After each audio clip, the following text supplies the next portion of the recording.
पढ़ रहे श्रीमद् भागवतम 10वां स्कंद अध्याय 1 श्लोक संख्या नंबर 35। मैं श्लोक बोलता हूँ और फिर हम आगे डिस्कस करेंगे, ठीक है। इति उक्तः स खल पापो भोजनम कुलपस्पंसनः भागिनीं हुन्तुम् आरब्ध खगपाणिः कसे ग्रहीत। और 36 नंबर का श्लोक भी लेते हैं। कर्तव्य स्त्रीषु रजकलेषु च तं जुगुप्सित कर्मणं निशनं निरपत्रापं वसुदेवो महाभगा उवाच परिसंतव्यान्। सो ये श्रीमद् भागवतम के 10वें स्कंद से मैं सोच रहा था कुछ चर्चा करने के लिए। तो इसका अनुवाद इस प्रकार से है, इसलिए अनुवाद थोड़ा ठीक नहीं लग रहा है हिंदी में।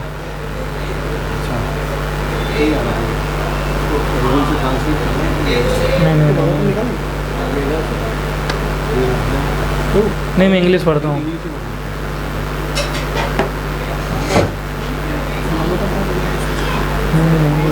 आपको निकालना पड़ेगा, टाइम लगेगा। ठीक है।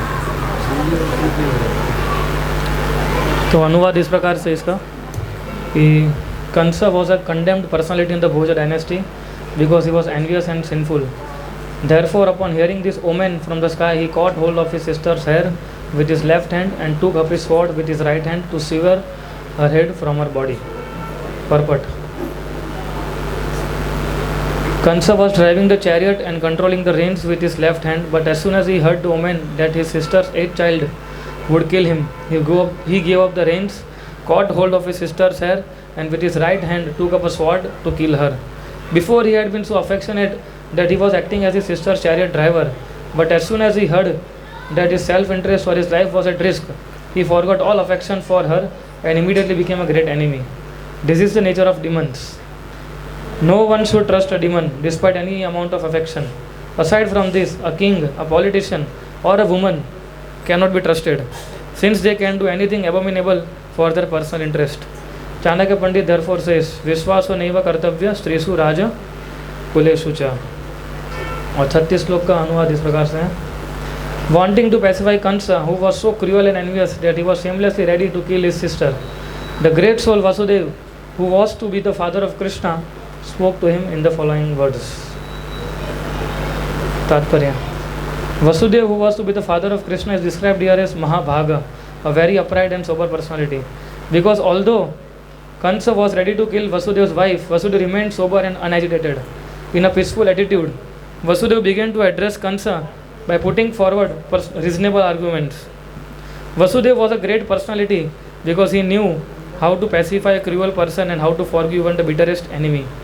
One who is fortunate is never caught even by tigers or snakes.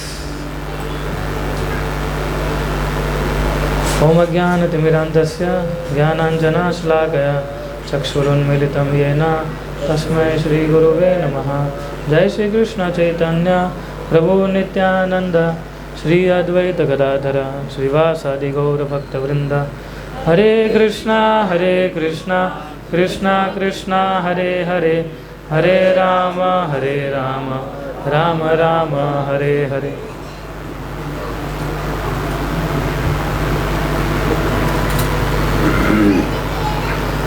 तो हम लोग भागवतम के बहुत ही महत्वपूर्ण श्लोक में से पढ़ रहे हैं और इसमें हम देख रहे हैं कि किस प्रकार से कंस ने जैसे ही आकाशवाणी सुनी तो उसका पूरा कॉन्शियसनेस कैसे चेंज हो गया। तो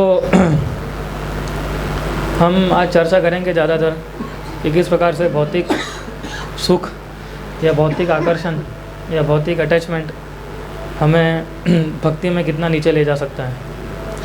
और ये बहुत सटल विषय है। आप लोगों ने काफ़ी बार लेक्चर में सुन लिया होगा अब तक कि भौतिक आसक्ति नहीं होनी चाहिए, ना अटैचमेंट नहीं होना चाहिए, भौतिक सुख से परे होना है। लेकिन हम इतने सुन रहे हैं लेकिन फिर भी हम देखते हैं कि बारंबार हम उसी की चीज़ों के पीछे फंसते रहते हैं।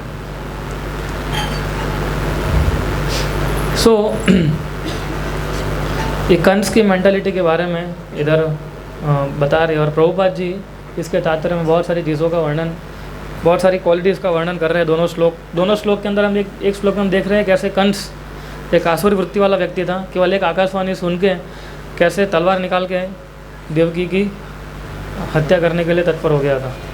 और दूसरे श्लोक में हम देख रहे हैं किस प्रकार से वसुदेव जो कि देवकी के पति हैं, वो किस प्रकार से शांत होके कंस जैसे राक्षस के साथ डील कर रहे हैं वो। सो भौतिक आकर्षण या भौतिक आसक्ति में बहुत सारे पहलू काम करते हैं। उसमें से एक पहलू है, अलग अलग पहलू उसकी चर्चा करेंगे। सबसे पहला है सेल्फिश इंटरेस्ट। सो इधर में कंस का एग्जांपल देख रहे हैं कि वो कितना आसक्त था इंद्र तृप्ति विषय की वस्तुओं को लेते हुए। सो इतनी आसक्ति हो गई थी उसको इंद्र तृप्ति के प्रति कि वो दूसरे चीज़ों के बारे में सोचता ही नहीं था। वो दूसरे लोग क्या सोचेंगे, दूसरे लोग को कैसा लगेगा, बस अपनी मनमानी करता जा रहा था वो। और पावरफुल भी था ऊपर से।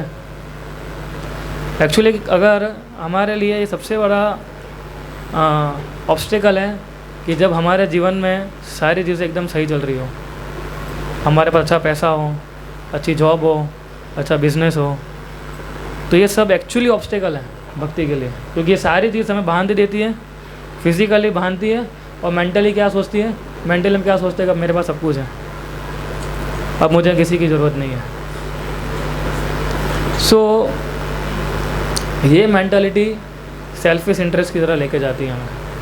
तो कंस यही सोच रहा था कि मैं सबसे पावरफुल इंसान हूँ और मैं एक सारथी बन गया हूँ देवकी के प्रेम में आके।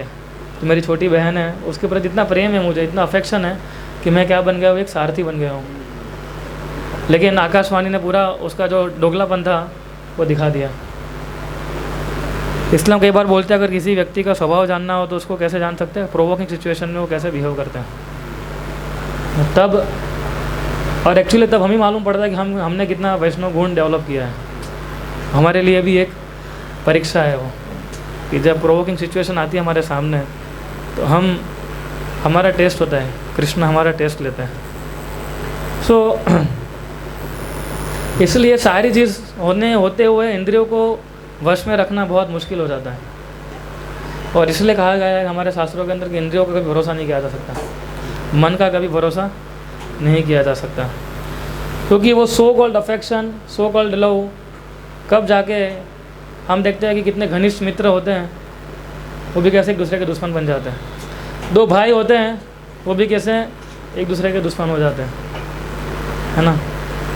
तो ये सेल्फिश इंटरेस्ट जो है it is one of the most important obstacle कि जो हमें भौतिक आसक्तियों से भौतिक आसक्तियों में रखता है वो।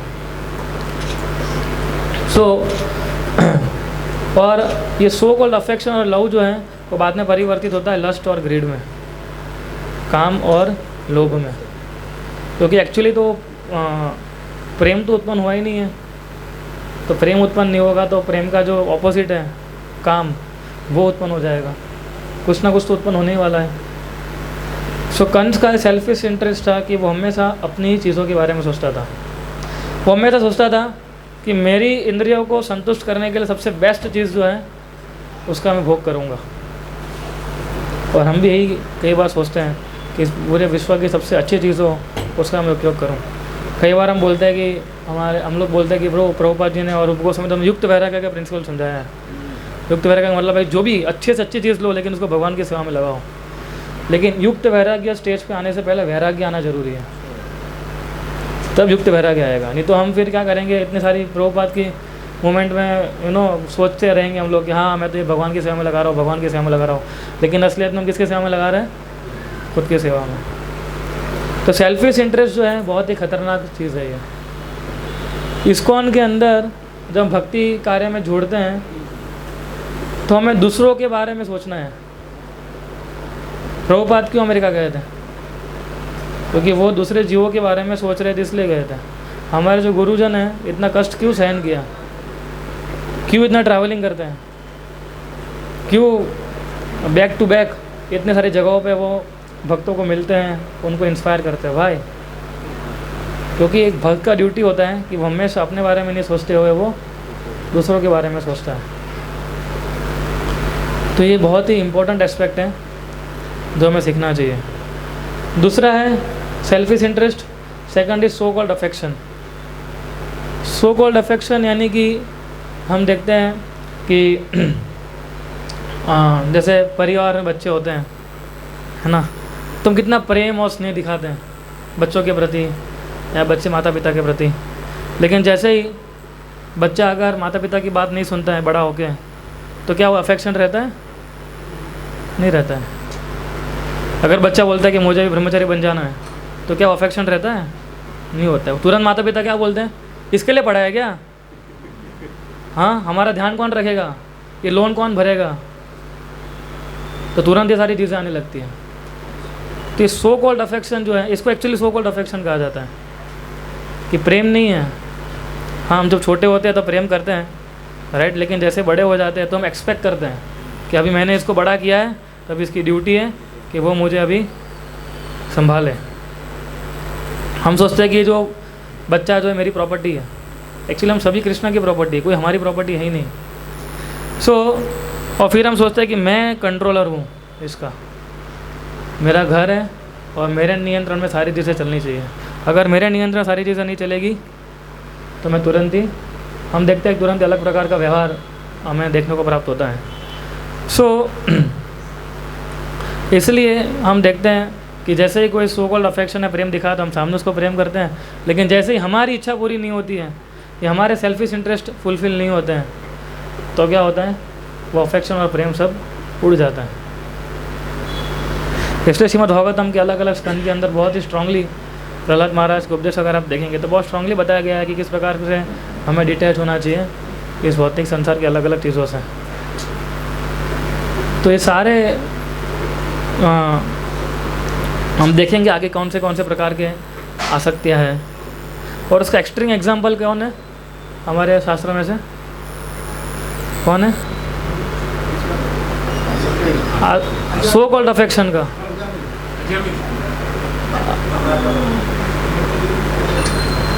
मतलब मैंने अभी उदाहरण दिया ना पुत्र का, कि बच्चे अगर मानते हैं तो प्रेम करते हैं नहीं। धृतराष्ट्र दुर्योधन को प्रेम करता था, उसने तो अंत तक उसको हेल्प किया। कौन है? हिरण्यकशिपु। जब तक हिरण्यकशिपु प्रहलाद को इतना प्रेम करता था कि जब वो अपने गोद में बिठाता था तो उसकी आंखों में से आंसू आ जाते थे, उसको चाटता था प्रहलाद को, वो प्रेम, इतना प्रेम करता था। और जब वो स्कूल से प्रहलाद पढ़ के आता था और जब वो ऐसी पॉलिटिक्स की और डिप्लोमेसी की बातें करता था और खुश होता था हिरण्यकशिपु।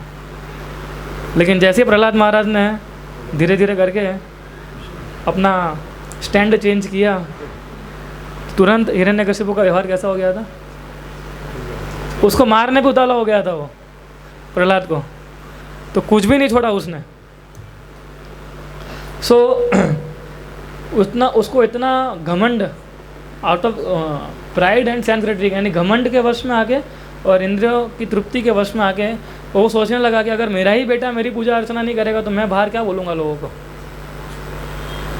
मेरा ही बेटा मेरा विरोध कर रहा है तो मेरा बेटा कहने के लायक नहीं, उसको मार दिया जाए।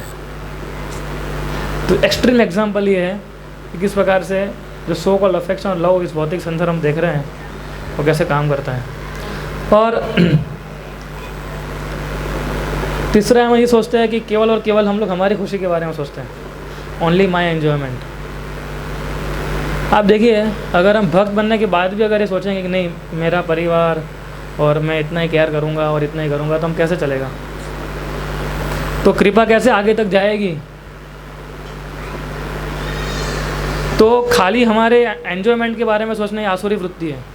कंस भी यही सोच रहा था। कंस को देवकी के प्रति इतना प्रेम नहीं था, वो सोच रहा था कि मेरा कितना बड़ा होगा, कि देखो कंस राजा का बेटा होते हुए भी क्या चला रहा है, अपनी बहन को लेके जा रहा है ना। पीआर बढ़ाने के लिए वो कर रहा था उसका, कि लोग क्या सोचेंगे, कितना अच्छा बोलेंगे मेरे बारे में। इसलिए जो हिरण्यकशिपु को प्रहलाद के प्रति था, जो कंस को देवकी के प्रति था, वो अफेक्शन कैसा था, अपने खुद की इंद्रिय तृप्ति करने के लिए। अपने खुद की इंद्रिय तृप्ति उसने पहले जगह पे रखी थी, बाकी सब चीज़ें उसने दूसरे जगह पे रखी थी। अगर यही प्रहलाद हिरण्यकशिपु गुणगान गाता तो क्या हिरण्यकश्यप उसको मारता? वो तो उसको अपना राजा बना देता उसके बाद वो प्रहलाद को। और पर अब देखिए, कोई व्यक्ति अगर अपने पुत्र को मारने पे उतावला हो जाता है तो दोस्त की क्या बातें करने की, रिलेटिव्स की क्या बातें करने की। इसलिए हमें दुख मिलता है। कई बार कोई रिलेटिव हमें चीट करते हैं, धोखा देते हैं, कोई मित्र हमें धोखा देता है, इसलिए हमें दुख होता है, क्योंकि यही तो भौतिक संसार है। तो ये सब मटेरियल अटैचमेंट से रिलेटेड है सारी चीज़ें, ये सटल फॉर्म में है सारी चीज़ें। अटैचमेंट का मतलब, डिटैच होने का मतलब है सब कुछ छोड़ के चले जाना। हमारी कॉन्शियसनेस तभी डेवलप होती है, चेतना हमारी तभी सुषुप्त होती है, जब हम लोग सही मात्रा में हर एक चीज़ कृष्णा के साथ जोड़ेंगे, वरना नहीं होगा। हमें सबसे पहला चीज़ एक भक्त को ये सोचना चाहिए कि मैं अपने बारे में नहीं बल्कि दूसरों के बारे में सोचूं। अभी दूसरे जीवों, प्रचार इसी से तो हो रहा है। प्रचार में इतना कष्ट होता है, इतना स्ट्रगल होता है, क्यों करते हैं? क्योंकि एक भक्त दूसरे के विषय में सोचता है। जब तक ये मेंटालिटी हमारे अंदर नहीं आएगी तब तक हम लोग हमारे सेल्फिश इंटरेस्ट को ही पनप रहे हैं, तब तक हम लोग केवल इंद्रिय तृप्ति कर रहे हैं और कुछ नहीं कर रहे हैं। इवन भक्ति में आने के बाद भी हम लोग क्या कर रहे हैं? इंद्रिय तृप्ति कर रहे हैं। मुझे जो अच्छा लगा वो करूँगा, है ना, मेरे मन जिस प्रकार से भक्ति करने को बोलेगा उस प्रकार से मैं करूँगा। तो ये सारी चीज़ क्या है? इंद्रिय भोग है ये। तो इसलिए हमें सोचना चाहिए कि हम दूसरों की सेवा करने के लिए इधर आए हैं। हम कई बार बोलते हैं ना, जीवन डेडिकेट किया है, तो जीवन डेडिकेट किसको किया है? लोगों को किया है। कि लोग ये संसार में जो लोग फंसे हुए हैं वो ये इन प्रकार हैं, अगर भगवान के पास आ सकें तो गृहस्थ के अंदर भी हमें आप सभी लोगों को ये सोचना चाहिए कि हम किस प्रकार से हमारे जो रिलेटिव्स, फ्रेंड्स और फैमिली से ऊपर उठ के हम दूसरों के कैसे सेवा कर सकें, दूसरों को कैसे प्रसन्न कर सकें, दूसरे भक्तों को कैसे सेवा कर सकें हम लोग, वो सोचना चाहिए हमें। हम प्रभुपाद की मूवमेंट के लिए क्या कर सकते हैं वो सोचना चाहिए हमें, वरना फिर से हम फंस जाएंगे इसमें।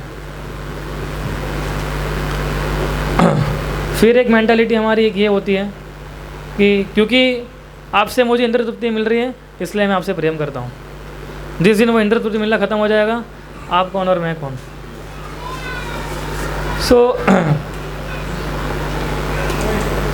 जैसे मैंने फिर से कंस का उदाहरण लेते हैं। कंस बहुत खुश था and one of the main reason was कि उसकी बहन की शादी उसने खुद ने करवाई थी ना। जैसे ही, क्योंकि उसकी इंद्रिय तृप्ति होती जा रही थी, इसलिए वो सोच रहा था कि because you are giving me sense gratification that's I love you. लेकिन जैसे आकाशवाणी हुई और कृष्णा ये वसुदेव और देवकी को देवता जो थे वो बताना चाहते थे कि कंस की मेंटालिटी क्या है, कंस को एक्सपोज करना चाहते थे। और जो आसुरी वृत्ति वाले होते हैं वो तुरंत रिएक्ट करते हैं, है ना। तुरंत अगर उसकी पोजीशन या पोस्ट के ऊपर तुरंत खतरा दिखेगा उसको, तो उसको बचाने के लिए वो किसी भी हद तक जा सकता है। इसलिए हमारे इधर दो कैरेक्टर्स, एक वसुदेव है और एक कंस है। कंस ने तो कैसे रिएक्ट किया, अभी तो आकाशवाणी खत्म भी नहीं हुई, तलवार निकाल दी थी उसने। और वो भी आकाशवाणी सही है गलत है वो सोचा भी नहीं उसने, है ना। और उसने आकाशवाणी में बताया था कि वो 8वां पुत्र मारेगा उसको। वो सोच रहा था कि 8वां पुत्र तक पहुंचना ही क्यों है, अभी मार देते हैं। और सामने वसुदेव देख रहे थे कि कंस का मेंटेलिटी अभी क्या है, वो गुस्से में है और पागल है। तो पागल व्यक्ति के साथ हम उसके जैसा नहीं बन सकते हैं। उसके हमें सामने इस प्रकार से थोड़े रीजनिंग आर्ग्यूमेंट्स दे के उसको समझाना पड़ता है ना। नहीं तो 1 सेकंड में गला काट देगा वो। अगर वसुदेव भी तलवार निकाल दिए होते कि तेरी कैसी हिम्मत है, मेरी पत्नी को मारेगा तो मैं भी तलवार निकाल रहा हूँ, तो वही के वही खुद हो जाता देवी के सामने ही, है ना। पर वसुदेव भक्त थे, इसलिए भक्त जो होता है हमेशा हर एक एक्टिविटी सोच समझ के सोचना, समझना और फिर एक्ट करना, ये भी बहुत बड़ा गुण है जो हमें डेवलप करना चाहिए। और वसुदेव इतने बुद्धिशाली थे कि कंस को भी उसने कैसे समझा डाला। और सामने उन्होंने नहीं बोला कि एक 8वां बच्चा क्या, पहले बच्चे से ही तुम ले जाओ, मैं कहाँ मना कर रहा हूँ। तो देवता लोग उनकी विनम्रता को देख के घबरा गए, बोले वसुदेव क्या कर रही है, हमारा प्लान चौपट कर रहे हैं। क्योंकि जब वसुदेव ने पहला बच्चा लेके गया तो कंस ने मना कर दिया कि नहीं अभी, कंस गदगद हो गया कि कितना अच्छा आदमी है ये, कि खुद का बच्चा मारने के लिए लेके आ रहा है। तो उसने मना कर दिया। तो देवता लोग टेंशन में आ गए कि बोले हमारे प्लान चौपट कर देगा ये। फिर नारद मुनि का एंट्री हुआ। फिर नारद मुनि ने भगवान को प्रकट होने के लिए जल्दी प्रकट हुए भगवान, उसके लिए कंस को इंस्पायर किया अलग तरीके से। दूसरा है कि अगर तुम साइंस ग्रेटिफिकेशन इंद्र तृप्ति करने दे रहे हो इसलिए मैं तुमसे प्यार करता हूँ, और दूसरा है अगर तुम मेरे को इंद्र तृप्ति नहीं करने दोगे तो तुम मेरे दुश्मन हो। ये होता है कि नहीं होता है ऐसा, कि अगर तुम मुझे इंद्रिय तृप्ति करने नहीं दोगे तो आप कौन है, मेरे दुश्मन है। यानी जैसे ही मालूम पड़ेगा कि ये भक्त जो है या ये इंसान जो है वो मेरी इच्छा को सपोर्ट नहीं कर रहा है या मेरी इच्छा को फुलफिल नहीं कर रहा, तो क्या बन जाता है, तुरंत ही उसका दुश्मन बन जाता है। इसलिए आप देखिए कंस के अंदर कितना ज़बरदस्त चेंज आ गया आकाशवाणी सुनते ही। इसलिए पहला वो प्रेम इसलिए कर रहा था क्योंकि उसको इंद्र भोग करना था, और क्योंकि उसको जब लगा कि मेरी इंद्र तृप्ति खतरे में अभी, कि देवकी का पुत्र मुझे मार देगा और तुम मेरे दुश्मन हो, तो सॉरी, और तो वो देवकी कैसी बन गई उसकी, तुरंत एक सेकंड में एनिमी बन गई वो। और कंस देखिए इतना इनसिक्योर था कि उसके खुद के पिता को भी उसने जेल में डाल दिया था, है ना। बाद में उसको इतना पावर का वो नशा चढ़ गया था कि, तो असुरिक वृत्ति ये होती है कि अपनी पोजीशन और पावर का दूर इस्तेमाल करना, यानी खराब इस्तेमाल करना उसको। इसलिए जब क्राइसिस आती है हमारे जीवन के अंदर तब हमें मालूम पड़ता है कि हमारा असली मित्र कौन है और हमारा असली सगे संबंधी कौन है। ऐसा होता है कि नहीं होता है? जब जीवन में क्राइसिस आता है तब पता चलता है कि अच्छा ये मेरा सही मित्र है। जब आपके पास पैसा होगा, धन होगा, सुख संपत्ति होगी, सब लोग आपके पास आएंगे, लेकिन जब सब कुछ नहीं होगा तब जो व्यक्ति आता है आपके सामने वो हमारा सही में मित्र होता है या हमारा सही में शुभचिंतक होता है। और वो शुभचिंतक केवल हमारे भक्ति हो सकते हैं और कोई नहीं हो सकता है। हाँ, क्योंकि भक्त जो होते हैं वो हमेशा ये चाहते हैं कि ये व्यक्ति जो है किस प्रकार से इस भौतिक संसार से बाहर निकले। प्रेम को हमने एकदम चीप बना दिया है इस भौतिक संसार में, है ना। प्रेम जो है हमने उसको इतना चीप बना दिया है कि हमें खुद को समझ में नहीं आता है कौन मुझे प्रेम कर रहा है, कौन मेरा दुश्मन है, या कौन मेरा, एक्चुअली तो ये उससे परे उठना है हम लोगों को, लेकिन फिर भी हमें समझ में नहीं आता है कि कौन मुझे प्रेम कर रहा है या कौन मेरे विरोध में। क्योंकि लोगों की मेंटालिटी ऐसी हो गई अभी, और ये मेंटालिटी का कारण भी यही है, मटेरियल अटैचमेंट, आसक्ति। क्योंकि हम इतने आसक्त हो चुके हैं हमारी परिवार से, हमारे सगे संबंधियों से, हमारी जॉब से। केवल लोग जॉब को इतना प्रेम करते हैं कि संडे भी ऑफिस में जाते हैं काम करने के लिए। इतना अटैचमेंट हो जाता है लोगों को कई बार कि नहीं, अगर मैं ये काम नहीं करूँगा तो कैसे चलेगा, कंपनी रुक जाएगी, पूरी कंपनी का भार उसके ऊपर ले लेता है वो, है ना। सो इसलिए जो भक्त होते हैं वो हमारे असली मित्र होते हैं, क्योंकि वो हमें रास्ता दिखाते हैं एक्चुअली कि प्रभु ये सही है और ये गलत है। शायद चुप सकते हैं हमें कई बार, अगर वो हमें सिखाएंगे तो कि ऐसे कैसे बोल सकते हैं मुझे, लेकिन वो एक्चुअली में जो हमारा सही में शुभ चिंतक होता है वही तो हमें सिखाएगा कि आप कहाँ गलती कर रहे हो और कहाँ आप सुधार रहे हो। अगर आप उसको एक्सेप्ट नहीं करेंगे जब तक आप उसको, तो फिर वो कृपा चली जाएगी, फिर हमारा कोई होप नहीं है, केवल डिवोटीज ही हमारा होप है। एक भक्ति आपको बता सकता है कि प्रभु आप देखिए गलत कर रहे हैं, इस प्रकार से अगर आप करते रहेंगे तो आपका एटीट्यूड सही नहीं रहेगा। फिर हमारे पे डिपेंड होता है कि हम कितना कैसे उसको एक्सेप्ट कर रहे हैं। अगर हम ग्रेसियसली एक्सेप्ट करेंगे तो हमारे अंदर हम अच्छे भक्त बन पाएंगे। अगर हम सोचेंगे कि हमें ऐसा कैसे बोल दिया मुझे, उनको पता नहीं चलता है कि ऐसा नहीं बोलना चाहिए, उनको क्या पता हमारे जीवन में क्या चल रहा है, तो कृपा मर्सी जो है यू टर्न ले लेगी वो। क्योंकि एक भक्त ये शुभ चिंतक, प्रभुपाद क्या लिखते थे अपने जब लेटर लिखते थे, एंड में क्या लिखते थे, you are ever well wisher. तो devotees are our well wisher actually. वो ये भौतिक आसक्ति हमारी काट सकते हैं, और कोई नहीं काट सकता है।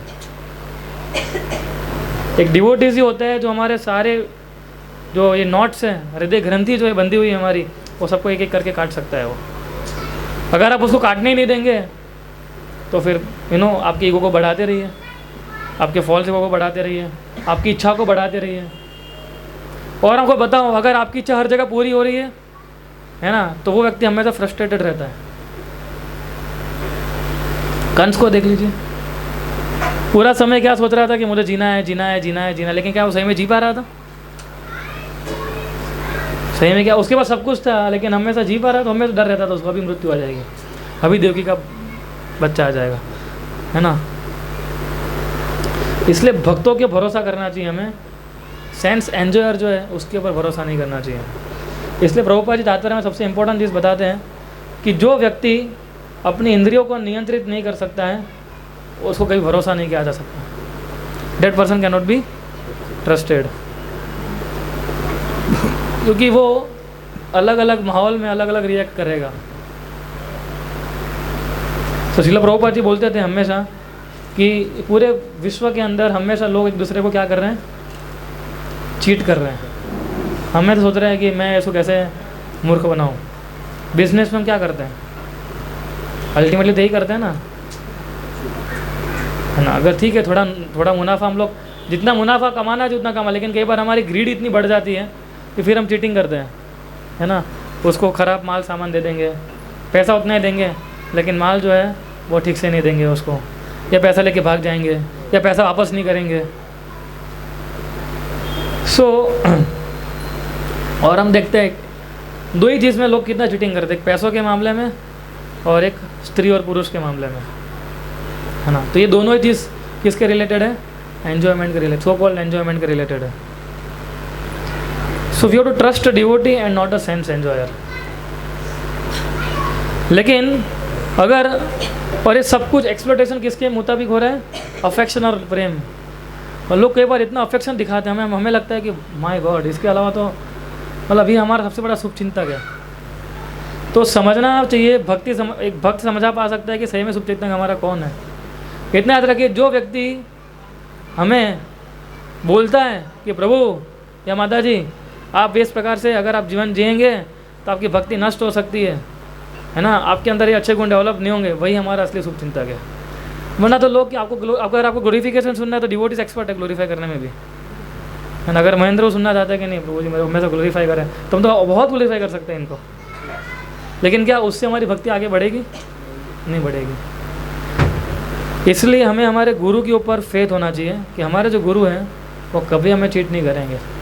वो क्या करेंगे, वो हमेशा हमारे सुधार के लिए ही हमें क्या करेंगे, मार्गदर्शन देंगे, क्योंकि उनका कोई उद्देश्य, उनका और कोई इंटेंशन नहीं होता है। जो हमारे गुरु जो उनका एक ही इंटेंशन होता है कि किस प्रकार से जीव जो है ये वो देखते हैं कि बद्ध जीव है, कैसे उसको भगवान के धाम में लेके जा सकते हैं। बस उनका विज़न एक ही तरीके से चलता है, और कोई उनका विज़न नहीं होता है, उनको कुछ नहीं चाहिए, क्योंकि उनके पास कृष्ण सब कुछ है। और क्या चाहिए? जिसके पास भगवान है, जिसकी रक्षा भगवान स्वयं करते हो, जिसका मेंटेनेंस भगवान स्वयं करते हो, तो उसको क्या चाहिए? उसको आपका पैसा चाहिए? पैसा बिल्कुल नहीं चाहिए। वो चाहते हैं कि आप अच्छे गुण डेवलप करो, भौतिक आसक्ति कम करो और हरिनाम लेते हो वापस भगवत धाम जाओ। So we should depend upon the mercy of devotees. Vasudev जैसे भक्तों की कृपा के ऊपर डिपेंड होना चाहिए हमें, जैसे देवकी वसुदेव के ऊपर कैसे डिपेंड थी पूर्णतः। अगर वसुदेव ने बोला होता, देवकी ने एक आर्ग्यूमेंट नहीं किया जब वसुदेव ने बोला कि ठीक है मैं सारे पुत्रों को मारने के लिए भेज दूंगा तुम्हारे पास, बिकॉज देवकी को उनके प्रति इतना फेथ था, एक विश्वास था। तो ये असली विश्वास और असली ट्रस्ट है। ये मेरे पति हैं और ये हमेशा जो करेंगे मेरे हित के लिए करेंगे, डेट्स इट। तो ये भक्तों के लिए भी ऐसा होना चाहिए। अगर ये मुझे कुछ बोल रहे हैं वो हमारे किसके लिए? हमारे हित के लिए। इसलिए ग्रेसियसली हमें एक्सेप्ट करना चाहिए। अगर आप ग्रेसियसली जो फीडबैक्स आएंगे, है ना, हम देखते हैं कि हम इतनी अच्छी फ़िलोसफी बताते हैं, अच्छी अच्छी स्टोरीज़ बताते हैं लेक्चर में, है ना, कि चलो लोगों को थोड़ा हंसी मजाक करते हैं कई बार अलग अलग उदाहरण लेके। तो ये सारी चीज़ें केवल हमें समझाने के लिए ही है कि भक्ति कितना सीरियस है। वो हंसी मजाक इसलिए करते हैं क्योंकि हम लोग सीरियस मैसेज देने जाएंगे तो शायद लोग कितना एक्सेप्ट करेंगे पता नहीं चलेगा, लेकिन भक्ति सीरियस बिजनेस है। इसलिए हमें हमारे कानों को, एक अच्छा भक्त वही बन सकता है जो अपने पूरे कानों को खोल के सुनता है। आप बोलोगे प्रभु जी कान तो खुले, कहाँ रुई थोड़ी लगाई कानों के अंदर। कान खुले रखने का मतलब है कि जो सुन रहे हैं उसको एसिमिलेट करना, उसकी नोट्स बनाना लेक्चर की, क्योंकि हम भूल जाएंगे। अब तो अभी आपको अच्छा लग रहा है सुनने में भी, है ना, तो हाँ बहुत अच्छा फिलोसफी बता रहे हैं, लेकिन जैसे ही प्रसाद लेंगे और नीचे उतरेंगे तब तक 50% गायब हो जाएगा, घर तक पहुँचेंगे तब तक 80% गायब हो जाएगा। और ऐसा होता है, इसलिए नोट्स बनाना बहुत ज़रूरी है। तो इसलिए भक्ति जो है वो हमारा हृदय परिवर्तन करवाती है, और हमारा हृदय परिवर्तन तभी होता है जब हम कान खुले रख के सुनेंगे।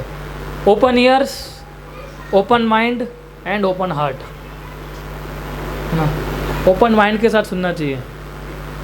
कई बार हम माइंड को ऑब्स्ट्रक्ट कर लेते हैं। कैसे? कि जो मुझे अच्छा लगता है वो सुनेंगे, जो मुझे अच्छा नहीं लगता है उसको हम बाहर कर देते हैं। सीधा इस कान से बाहर हो जाता है कि मुझे अच्छा नहीं लगा ये, है ना। So open mind, open heart, open years. और हमें इस प्रकार से सुनना चाहिए कि ये मेरे मनोरंजन के लिए नहीं है, ये मेरे प्योरीफिकेशन के लिए है। तो फिलोसॉफी का लेक्चर जो है मेरे मनोरंजन के लिए। कई बार लोग बोलते हैं ना, प्रभु जी ये बहुत अच्छा लेक्चर लेता है, इतना हंसाते हैं, मतलब मज़ा आ गया आज तो प्रभु जी। 2 घंटे कहाँ बीत गए समझ में नहीं है 2 घंटे कहाँ चले गए। तो मज़े लेने के लिए लेक्चर्स नहीं है, या मज़े लेने के लिए कीर्तन नहीं है। कीर्तन और लेक्चर इसके लिए कि हमारा शुद्धिकरण कितना हो रहा है, हम कितना एसिमुलेट कर रहे हैं और हमारा जीवन में कितना अप्लाई कर रहे हैं। ये जो मैं आपको बता रहा हूँ, अगर ये फॉलो करेंगे तो भौतिक आसक्ति जाएगी, वरना कभी नहीं जाएगी, है ना। गृहस्थ के अंदर भौतिक आसक्ति निकालना बहुत डिफिकल्ट होता है। गृहस्थ में कोई भी आश्रम में होता है डिफिकल्ट, एनी आश्रम यू टेक।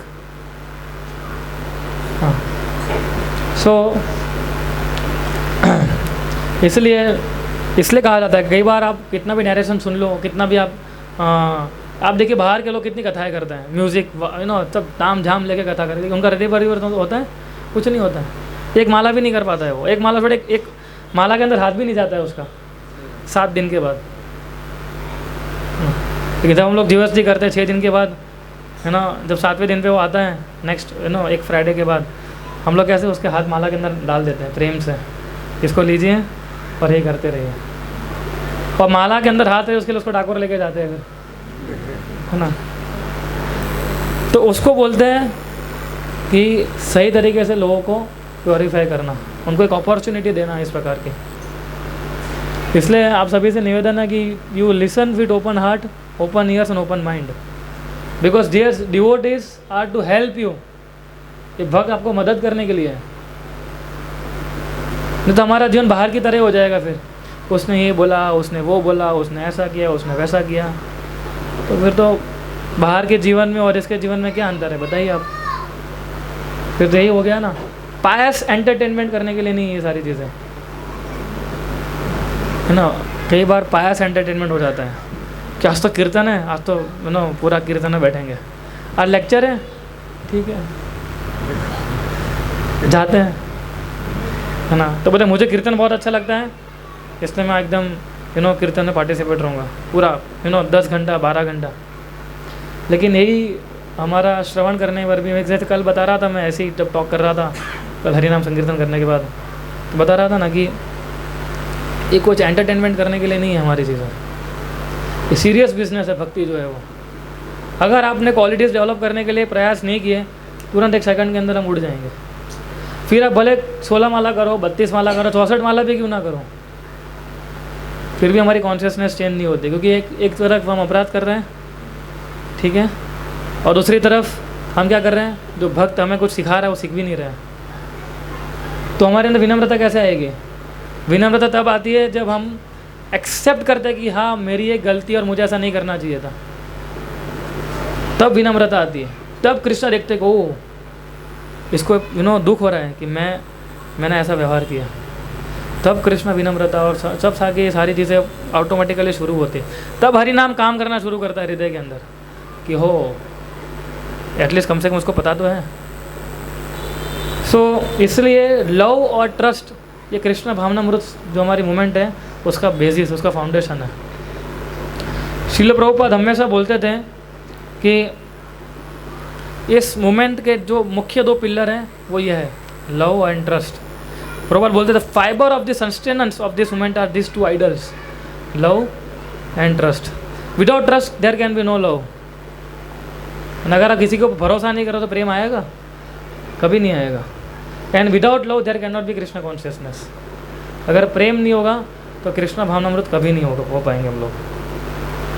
सो इसलिए हमें सीखना चाहिए कि हम ट्रस्ट वर्दी भक्त कैसे बन सके, एक ट्रस्ट वर्दी शिष्य कैसे बन सके, ये हमें सीखना चाहिए। वरना आप सोचिए कि समटाइम्स कंस जैसी वृत्ति जो है वो हमारे अंदर पनपने लगेगी फिर। अगर और ये लव और ट्रस्ट को डेवलप कैसे कर सकते हैं हम लोग? और ट्रस्ट डेवलप कर सकते हैं सबसे पहले कि आपस के अंदर प्रेम और विश्वास होना चाहिए, है ना। आपस में अंदर मैत्रीपूर्ण संबंध रखना बहुत ज़रूरी है। याद है मैंने जगन्नाथ मंदिर में क्लास लिया था, वो श्लोक लिया था प्रत्येतास की स्टोरी में से, तो ये बहुत ज़रूरी है। क्योंकि सीनियर्स जो होते हैं उनके सामने तो हरे कृष्ण प्रभु जी बोलेंगे और क्या बोलेंगे। मेरे सामने तो कोई जोर से बोलेगा नहीं, मैं कुछ बोलूँगा तो आपको तो यही करना है, हैं। अब मेरे सीनियर्स जो हैं उनके सामने मैं भी ऐसा ही करता हूँ। लेकिन मेरे इक्वल्स जो हैं जिनके साथ में सेवा करता हूँ वही हमारा शुद्धिकरण कर सकता है और कोई नहीं कर सकता। क्योंकि जूनियर भी आपको प्रभु जी करते रहेंगे, ठीक है। और सीनियर्स क्या होते हैं, जो हमारे सीनियर होते हैं, एक समय हो जाता है फिर वो भी बोलना बंद कर देते हैं, क्योंकि उनको भी अच्छा नहीं लगता कि अभी ये भक्त जो है 5-6 साल हो गए उसको कृष्ण भक्ति में, और कितना बोले उसको। और फिर वो जब बोलते भी हैं तो बहुत शुगर कोटिंग करके बोलना पड़ता है उनको भी, है ना, कि प्रभु आप बहुत अच्छा सेवा कर रहे हैं, ये कर रहे हैं। उनको बेचारे को 10 चीज़ें ऐसी बोलनी पड़ती है ताकि वो एक चीज़ जो बोलनी है वो उसके दिमाग के अंदर जाए। लेकिन आपस में जो भक्त हैं वो आपको तुरंत मैत्रीपूर्ण अगर संबंध होगा तुरंत बोल पाएंगे आपको, है ना, कि प्रभु I think you are my best friend. तो मैं सोचता हूँ कि आप अगर ये करेंगे तो अच्छा रहेगा ऐसा। लेकिन अगर उसमें भी अगर हमने बैरियर बना दिया एक तो भी चला जाएगा। तो हर एक बैरियर बंद होते जाते हैं हमारे, है ना। पहले सीनियर का बैरियर बंद हो जाएगा, इक्वल्स का बैरियर बंद हो जाएगा, और जूनियर तो क्या है वो तो, है ना, अगर उसने गलती से भी अगर आपको सुधार दिया तब उसके ऊपर चढ़ जाओगे। तो तेरी हिम्मत कैसे है मुझे बताने की है, हाँ।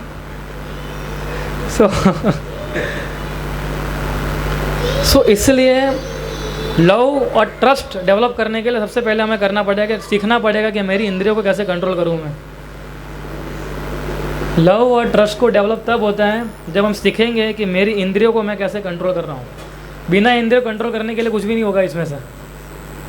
आप ये मत समझिए कि हम मंदिर में आएंगे तो हम एकदम अच्छे से व्यवहार करेंगे, धोती कुर्ता एकदम माता जी साड़ी पहन के और एकदम विनम्रता के पूर्वक बात करेंगे और अच्छी अच्छी बातें करेंगे। लेकिन जैसे घर जाएंगे तुरंत अलग स्वरूप देखने को मिलता है ना। तो इस प्रकार से भक्ति नहीं चलती है। तो लव और ट्रस्ट डेवलप करने के लिए पहले खुद की इंद्रियों को क्या करना पड़ेगा, हमें संयम में लाना होगा। और इसलिए हियरिंग बहुत इंपॉर्टेंट है। मैं अपने कुछ क्लासेस में अभी इसके ऊपर बहुत स्ट्रेस देना चाहता हूँ कि हम लोगों को लेक्चर सुनने चाहिए अच्छे से। जब तक आप लेक्चर नहीं सुनेंगे तब तक हृदय परिवर्तन बिल्कुल नहीं होगा। चैंटिंग हम कर रहे हैं लेकिन रीडिंग भी कर रहे हैं, हर एक चीज़ कर रहे हैं, लेकिन हियरिंग भी उतना ही इम्पोर्टेंट है। हिज होलीनेस भक्ति आश्रय वैष्णव महाराज कि जब एक बार मैं उनके साथ बैठा था तो मुझे ही बता रहे थे वो क्या कि भक्तों में रुचि नहीं है सुनने की, ना। मैंने एक बार उनको बस बताया था कि महाराज नहीं, मैं ऐसे कभी ऑनलाइन क्लास सुन लेता हूँ फिर यूट्यूब पे। तो बोला ऑनलाइन क्या सीखोगे तुम, ऑनलाइन क्या सुनोगे। हाँ, हृदय परिवर्तन होता है कि जब स्पीकर होता है, जब वो बोल रहा होता है आई कांटेक्ट होता है, वो उनके भाव को देखता है, सामने वाला भी उसके सामने जब देखता है कि वो देखता है कि उसके मन के अंदर किस प्रकार से वो इसको एक्सेप्ट कर रहे हैं ग्रेसियसली, है ना। तो वो जब आदान प्रदान होता है स्पीकर वक्ता और श्रोता के बीच में, तब उसका हार्ट में वो मैसेज जो है पेनिट्रेट होता है और फिर उसका हृदय खुलता है, वरना नहीं खुलेगा। इसलिए जो सेवा का रियल मूड जो है वो ये है कि हम अपनी इंद्रिय तृप्ति की साधन को छोड़ते हुए हम कितना रिस्क लेने के लिए तैयार हैं, हम कितना सेक्रीफाइस देने के लिए तैयार हैं प्रभुपाद की मूवमेंट को आगे बढ़ाने के लिए। तब जाके भौतिक आसक्तियाँ कम होती है, वरना भौतिक आसक्ति ऐसी है कि जितना आप उसको नर्चर करोगे वो नर्चर होती रहेगी।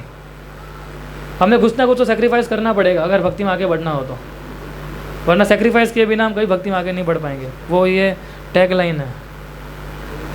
प्रभुपाद ने कितना सेक्रीफाइस किया, आप देख लीजिए, हमारे पूरे आचार्यों को देख लीजिए। अगर हम लोग हमारे कंफर्ट जोन में आके सेवा करना चाहते हैं तो कभी सेवा नहीं कर पाएंगे। तो हम क्या कर रहे हैं, फिर से इंद्रिय तृप्ति कर रहे हैं और कुछ नहीं कर रहे हैं। हमारे इंद्रियों को ही बला बढ़ा रहे हैं कि मुझे जैसा टाइम मिलेगा, मुझे जैसा समय मिलेगा, मेरा जैसा मूड होगा, उस प्रकार से मैं कार्य करूँगा। तो एक प्रकार से ये भी ये real mood of service, we have to make some sacrifice and Krishna test everyone. आप देखो कंस कितना टेरिबली फेल हुआ टेस्ट में। कंस को एक आकाशवाणी में वो फेल हो गया, सोचिए, खाली एक छोटी सी आकाशवाणी में, और वसुदेव के सामने उसकी पत्नी को मारा जा रहा था उसके सामने, but still he pass is exam. क्या कंस देवकी को मार पाया था? नहीं मार पाया। यह विश्वास था वसुदेव को कि अगर मैं कृष्णा के ऊपर निर्भर रहूँगा, अगर मैं एक्चुअली वैष्णव गुणों के ऊपर आधार रखूँगा तो कृष्ण अवश्य मेरी रक्षा करेंगे, और कृष्ण ने रक्षा किया। लेकिन कृष्णा कई बार हमारी टेस्ट एकदम खींच खींच के करते हैं, कई बार हमें डाउट होने लगता है ये बचाएगा नहीं बचाएगा। तो ये मूड कैसे आता है? जब हम लोग हमारी इंद्रियों को नियंत्रित करते हैं। तब इंद्रियों को नियंत्रित करना बहुत ज़रूरी है। हम लोग ये नहीं बोल सकते प्रभु जी मेरा तो नेचर ही ऐसा है, तो नेचर को सुधारना पड़ेगा। और ये कृष्णा भक्ति क्या है? नेचर को सुधारने के लिए तो है ये। हम पूरा इतने सारे लेक्चर दे रहे हैं और ये सारी चीज़ें कर रहे हैं, किसके लिए कर रहे हैं? हमारे स्वभाव को सुधारने के लिए तो कर रहे हैं। अगर हम वो भी बंद कर देंगे तो फिर क्या ही होप रहेगा हमारा। इसलिए एन्जॉइंग स्पिरिट जो है वो हमें असुर बना देती है। एन्जॉइंग स्पिरिट पूरे, चाहे भौतिक संसार में देखो, भौतिक दृष्टिकोण से देखो या आध्यात्मिक दृष्टिकोण से देखो, enjoying spirit means it will make one asura, है ना। हम सेवाएं कर रहे हैं, हम जैसे पुस्तक वितरण करते हैं हम लोग, तो कितना कष्ट होता है हमें, है ना। बाहर आओ, समय निकालो सबसे पहले तो, है ना, फिर पहुंचो जगह पे, हाँ, और फिर लोगों को पुस्तक लेने के लिए आप इंस्पायर करो। समय कितना कष्ट होता है हमें ये जैसे, लेकिन उसके अंदर एंजॉइंग स्पिरिट आ जाती है, वो तुरंत हमें और आप देखिए अल्टीमेटली जैसे कंस को सब कुछ लूज़ करना पड़ा। कंस क्या सोच रहा था कि मैं कितना एंजॉय करूँ, लेकिन अल्टीमेटली उसको सब कुछ खोना ही पड़ा था ना, है ना। तो अपनी डेस्टिनी को वो कंट्रोल नियंत्रित नहीं कर पाया था वो कंस, तो हम भी नहीं कर पाएंगे। हिरण्यकशिपु को देख लो, कितना वो चाहता था प्रहलाद को मार देंगे, प्रहलाद को मार पाया? वो नहीं मार पाया। इसलिए कॉन्शियसनेस उसी भक्ति सुधारती है जो अच्छे से रेसिप्रोकेट करता है, और भक्तों जो बोलते हैं उस प्रकार से वो कार्य करता है। ये तो सारे डिवोटीज़ हैं जो हमें गाइड करते हैं, वो आपके हितेच्छु हैं। वो कुछ ऐसा नहीं है कि भाई इसको आगे बढ़ाएंगे और इसको आगे नहीं बढ़ाएंगे, नहीं। हमारे जो गुरु होते हैं उनके लिए हर एक शिष्य जो होता है समान होता है, लेकिन वही शिष्य आगे बढ़ता है जो गुरु के उपदेश को कितना सीरियसली लेता है। गुरु उपदेश सबको एक ही समान, भगवद गीता सबके लिए समान है कि नहीं है, लेकिन कोई भगवद गीता के उपदेश लेकर आगे बढ़ जाता है, कोई आगे नहीं बढ़ पाता है ना। सो ये 9 प्रकार के अटैचमेंट बताते हैं परीक्षित महाराज के, उसमें सुध गोस्वामी बहुत अच्छे से 9 डिफरेंट काइंड ऑफ अटैचमेंट बताए उन्होंने। और जिसमें से भागवतम का एक श्लोक है बहुत अच्छा, आत्मा जाया सुता गरु पशु द्रविण बंधुसु राज्य चावी कले नित्यम विरुद्धम ममताम जहु। सबसे पहला अटैचमेंट क्या है? 242 242। सबसे पहला क्या है? आत्मा यानी शरीर ना। दूसरा है जाया यानी पत्नी। फिर सुता गरु, सुत और अगरु। सुत मतलब पुत्र या पुत्री। आगार यानी घर। पशु यानी पहले तो पशु हुआ करते थे यानी जो ट्रांसपोर्टेशन के लिए, अभी तो गाड़ी हो गई समझिए आप ना, व्हीकल। द्रविण ट्रेजरी। बंधुसु 7 और 8 का मतलब बंधुसु यानी फ्रेंड्स एंड रिलेटिव्स। और राज्य यानी राज्य। सो ये 9 प्रकार के अटैचमेंट की चर्चा भागवतम करता है हमारा। और श्रील प्रभुपाद जी देखो श्रील प्रभुपाद जी इसके तात्पर्य के अंदर, इस श्लोक के तात्पर्य कैसे हर एक चीज़ को कनेक्ट करते हैं वो, है ना। प्रभुपाद बोलते हैं कि किस प्रकार से हमारा शरीर के प्रति आसक्ति और बॉडीली कंफर्ट्स के प्रति आसक्ति, है ना, वो हमें कितना डुबा लेती है। इसलिए वही व्यक्ति आगे शुद्धिकरण हो सकता है जो अपने बॉडीली कंफर्ट्स को छोड़ता है ना। आप देखिए हमारे आश्रम में ऐसा मत समझो गरीब बच्चे वही आते हैं अंदर, है ना, जो पैसा कुछ है नहीं तो इस्कॉन मंदिर छोड़ जाते, ऐसा नहीं है। कितने बड़े बड़े घर के लड़के हैं, है ना, जिन्होंने कभी ज़मीन पे बैठा भी नहीं है वो, और उसको आश्रम में आके ज़मीन पे सोना पड़ता है ना।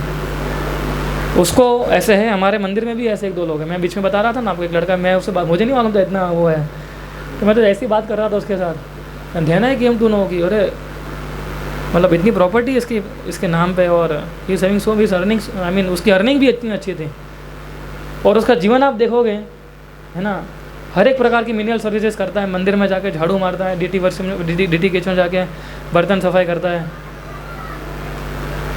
तो सारे अटैचमेंट और ये सारे कंफर्ट को छोड़ के वो जब ये सब करते हैं तब उनका प्योरीफिकेशन होता है, वरना नहीं होगा अगर हम सोचते रहेंगे।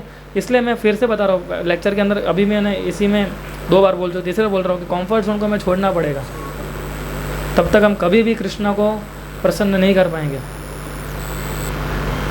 है ना। सो और बॉडीली कंफर्ट को खास करके छोड़ना पड़ेगा हमें, थोड़ा तपस्या करना पड़ेगा ना। हम सोचते हैं कि नहीं मैं 7 घंटे सोऊंगा तो मैं अच्छा सेवा कर पाऊंगा, ऐसा कुछ नहीं है। 7 के 8 घंटे हो जाते हैं, फिर तो शरीर को उठाना पड़ता है सुबह, उसको बोलना पड़ता है उठ, ऐसा करके मंगला आरती में जाना है, और उसको उठ के खींच के बाथरूम में ले जाना पड़ता है उसको, और फिर ठंडे पानी का एक डाल दो, है ना, सब निकल, आधा तो उसमें निकल जाएगा आपका बॉडीली कंफर्ट। और फिर आदमी भान में आता है, हाँ नहीं मुझे मंगला आरती में जाना है अभी, फिर वो प्रॉपर कॉन्शियसनेस में आता है। तो इस कंफर्ट को हम छोड़ेंगे तब हम कृष्ण को प्रसन्न कर पाएंगे, है ना।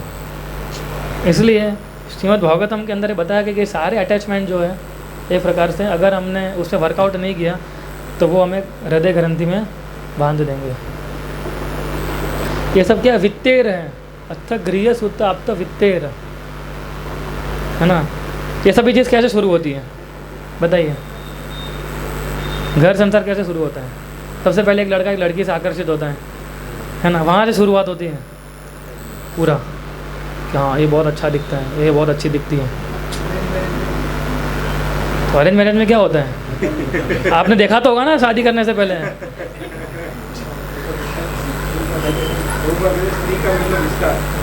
हाँ स्त्री का संग मतलब विस्तार कर रहे हैं हम लोग। वे श्लोक मैं नहीं बता रहा, भागवतम बता रहा है विस्तार कैसे होता है। पहले हम आकर्षित होते हैं, हाँ बहुत सुंदर है, हम भी देखते, वो भी देखती, हाँ ये बहुत सुंदर है। अच्छा फिर जब शादी होती है तो फिर क्या चाहिए?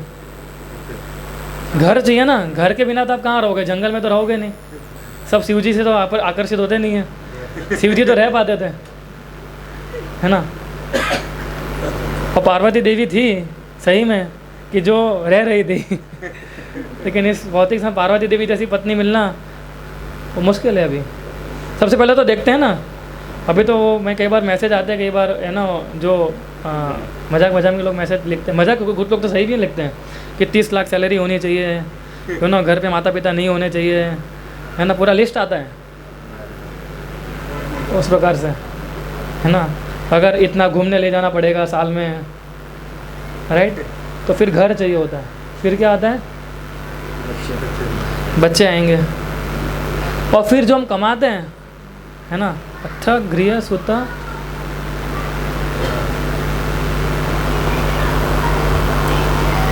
हाँ, पुंस स्त्रिय मिथुनि भावम एतन तयोर मिथु हृदय ग्रंथि माहु अथो गृह सित क्षेत्र सुत आप्त वित्तेर। फिर बच्चे आएंगे, हमारा फील्ड बढ़ेगा, और फिर क्या होता है, हमें दिखाना तो पड़ेगा ना किसी को कि देखो मेरे 2 बच्चे हैं, मेरे 3 बच्चे हैं, और मेरा इतना बड़ा बिजनेस है, मेरा इतना बड़ा घर है ना, इतना बड़ा बंगलो है मेरा।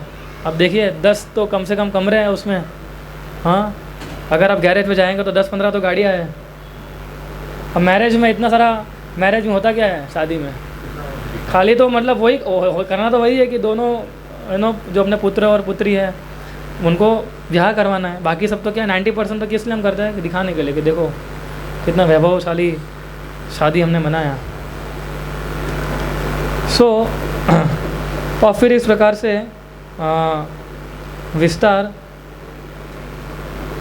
होता रहता है। धनस्य मोहम अहम ममेति, इस श्लोक के ऊपर तो पूरा ही हम भागवतम एक क्लास ले सकते हैं। और फिर इसके मोह में आके हम सोचते हैं कि ये सब कुछ किसका है, मेरा है।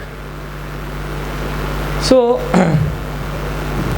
लेकिन इस 9 अटैचमेंट्स अगर आपको बाहर निकालना हो तो केवल एक ही गुण चाहिए, एक ही क्वालिफिकेशन चाहिए, वो क्या है? अगर ये 9 के 9 अटैचमेंट जो है ना, शरीर से, स्त्री से, बच्चों से, घर से, पशु यानी अभी गाड़ियों से, फिर ट्रेजर हाउस, बंधुसु यानी कि अपने फ्रेंड्स और रिलेटिव्स जो हैं, केवल एक ही क्वालिफिकेशन चाहिए। और वो परीक्षित महाराज के अंदर वो क्वालिफिकेशन था जिसके कारण एक ही झटके में उन्होंने सारे अटैचमेंट छोड़ दिए। वो क्या था? Natural affection as a devotee to Krishna. एक नेचुरल अफेक्शन उन्होंने पैदा किया था परीक्षित महाराज ने, इसलिए उनके पास सब कुछ होते हुए भी वो आकर्षित नहीं थे। Same with Ambarish Maharaj, same with Prabhupada.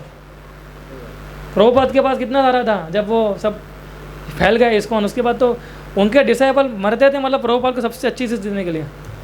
क्या प्रभुपाद को रॉल्स रॉयस चाहिए थी? उनको ऐसा था कि नहीं, मैं अगर अमेरिका कोई जो भी रॉल्स रॉयस लेके आएगा उसी स्थान पे मैं जाऊंगा, या जिसने मेरा अच्छा कमरा बनाया होगा उसी स्थान पे मैं जाऊंगा। ऐसा प्रभुपाद कभी बोले? नहीं बोले। She was always executing.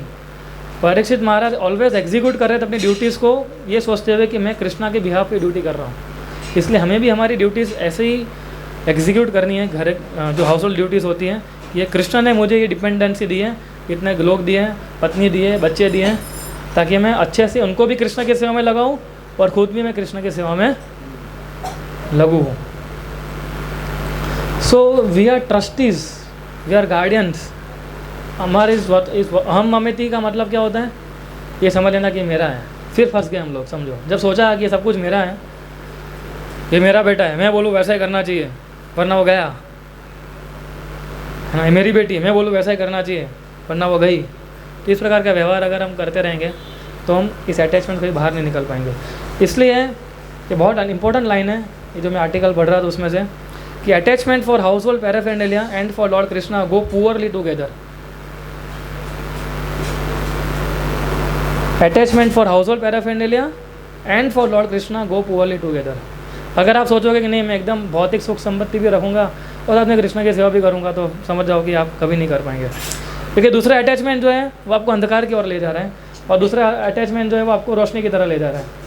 तो आप अंधकार की ओर जाओगे, रोशनी की ओर जाओगे, दोनों नहीं हो सकता है। अगर ये लाइट बंद कर देंगे तो अंधकार ही आएगा, लाइट चालू करेंगे तो रोशनी आएगी। इसलिए अब देखिए, महाराज युधिष्ठिर जैसे हैं, परीक्षित महाराज जैसे उदाहरण को हमें समझना चाहिए एक बार हमें।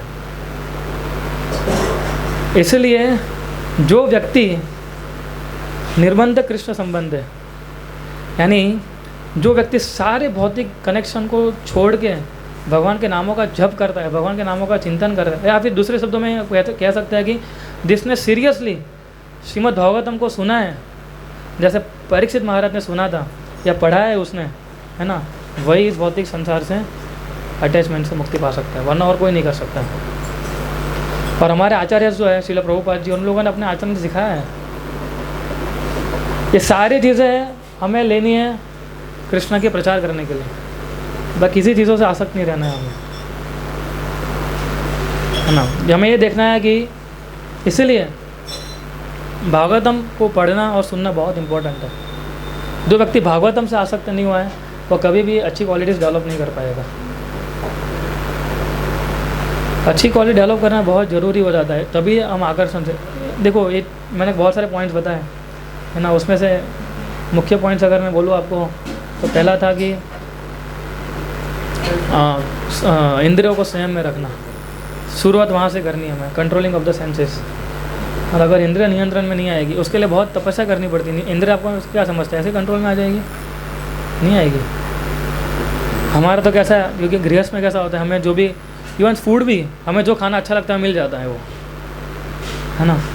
स्ट्रगल नहीं करना पड़ता इतना, है ना। मंदिर में थोड़ा स्ट्रगल करना पड़ता है। फेस्टिवल होता है तो सुबह प्रसाद होता है, शाम को प्रसाद ही नहीं होता है ना। तो वो कुछ स्ट्रगल हुआ, मतलब, है ना। वहाँ कुछ प्योरीफिकेशन हो रहा है अभी हमारा, वहाँ कुछ मंथन हो रहा है अभी हमारा, राइट। तो खाने से, फिर हमारे बोलने से, ये सारी चीज़ों में नियंत्रण, जब हमारे मन के विचारों में ये सारे नियंत्रण नहीं आएंगे, जब तक मन कंट्रोल होता है जब सुबह जल्दी उठ जाते हैं और सुबह जल्दी उठ के चैंटिंग करते हैं, तो उससे हमारा मन काफ़ी नियंत्रण में आता है ना। अनवांटेड डिज़ायर जो मैं कल बता रहा था, अब सोचिए इतना कुछ साधना करने के बाद भी हम इतनी साधना करते हैं, सुबह जल्दी उठ जाते हैं और प्रयास करते हैं कि हम हरिनाम में बहुत ठीक से जप करें, फिर भी जो 10-10, 15-15 साल पुरानी जो हमारी आदत होती है तुरंत रिफ्लेक्ट होने लगती है माइंड में। तो अगर हम ध्यान से नहीं करेंगे तो क्या ही होगा हमारे साथ, है ना। तो इसलिए सबसे पहला था कि हमारी जो इंद्रिय हैं उसको कंट्रोल करने का प्रयास करना चाहिए, तो ये हम भौतिक आसक्ति से मुक्त हो। दूसरा था कि भक्त जो वो हमारे सबसे यथेच्छु होते हैं, दे आर और वेल विशर, है ना। जब वो अगर कुछ बोलते हैं हमें, then we should accept it in a very gracious heart. Open heart, मैंने क्या प्रिंसिपल बताया, ओपन ईयर्स, ओपन माइंड और ओपन हार्ट, है ना। ये 3 चीज़ हमें याद रखनी है, कानों खुले रखने हैं। कई बार ज़रूरी नहीं है कि हम अच्छी चीज़ें ही हमें, आज अगर मेरे जो सीनियर्स हैं अगर उन्होंने मुझे इतना नहीं सिखाया होता तो शायद आज मैं इतना जो भी भक्ति कर पा रहा हूँ शायद मैं नहीं कर पा रहा होता, है ना। तो उनकी कृपा कैसे मिलती है हमें, भक्तों की कृपा मिलती है उनके आदेश, उनके उपदेशों से मिलती है ना। और बहुत सेंसिटिव होना पड़ता है, हम भक्तों के साथ डील करते हैं, यू नो। तो मैंने आपको बताया ना, सबसे बड़ा गुण दूसरा क्या है कि भक्त जो होता है दूसरों के विषय में सोचता है, खुद के विषय में नहीं सोचता है वो। तो दूसरे जीवों के बारे में जब सोचना शुरू करेंगे तभी हम सेवा कर पाएंगे, वरना हम सेवा नहीं कर पाएंगे, वरना हम हेडेक बन जाएंगे फिर।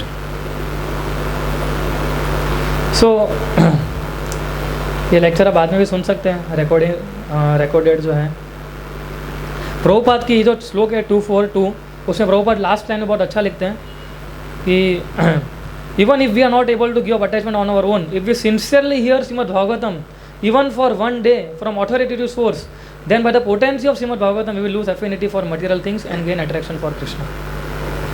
अगर आपको लग रहा है कि ये मैं नहीं जा रहा है, नहीं छूट रहा है, लेकिन सिंसियरली अगर आप श्रीमद् भागवतम को पढ़ेंगे और सुनेंगे तो एक दिन यू नो इतनी शक्ति है भागवतम के अंदर कि वो आपको सभी चीज़ों से मुक्त कर सकता है।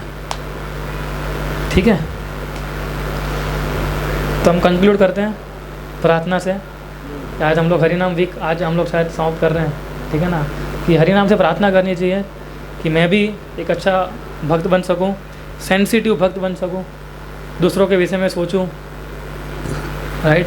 फिर मेरी जो भौतिक इच्छा है वो कम होए और कृष्ण के प्रति आकर्षण बढ़े, हरिनाम के प्रति आकर्षण बढ़े हमारा।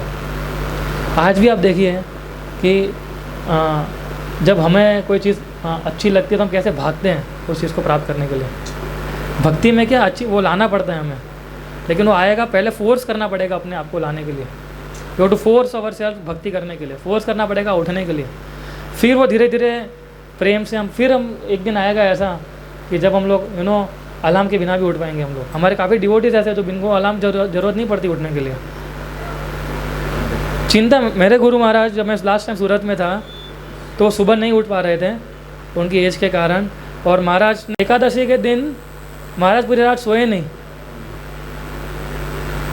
मैं जब पहुंचा उनके कमरे में 3:30 बजे के आसपास, तो तब तक वो जग रहे थे। वो बार बार उठ रहे थे, बोले मंगल आरती का टाइम नहीं हो गया ना, मंगल आरती का टाइम नहीं हो गया ना। और उनके सर्वेंट जो सो रहे थे बोले बीच में ऐसा हो गया 3-2:30 बजे कि बोले महाराज उठ गए, बोले टाइम हो गया मंगल आरती का। सोचिए पूरा उनके दिमाग में क्या चल रहा था कि मैं 3 दिन मंगल आरती नहीं गया था, अभी आज एकादशी है, आज मुझे मंगल आरती में जाना है। सोचिए आप, और वो ये स्तर पे ऊपर, हालांकि वो नहीं आते तो चलता। ये उन्होंने प्रभुपाद की सारी इच्छाएं पूरी कर दी थी। जो व्यक्ति गुरु की अपनी सारे उपदेशों को पालन कर लेता है उसको और कुछ करने की जरूरत नहीं पड़ती इस भौतिक संसार में। But still he was teaching us कि आज एकादशी है, अभी उठना है, अभी उठना है, अभी उठना है। तो ये होना चाहिए हमारे अंदर। We can take 1-2 questions and then we can end. Yes प्रभु।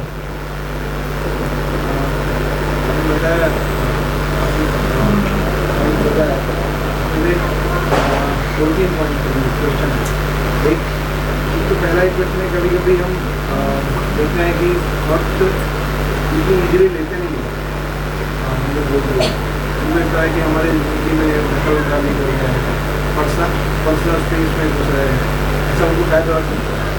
तो उसको किस तरह से डील करें, किस तरह से उसको, फिर कब तक हम उनको बोले, किस तरह से या सो प्रश्न सबको सुनाई दिया। उनका प्रश्न ये है कि, हाँ रिकॉर्ड कर लेते हैं।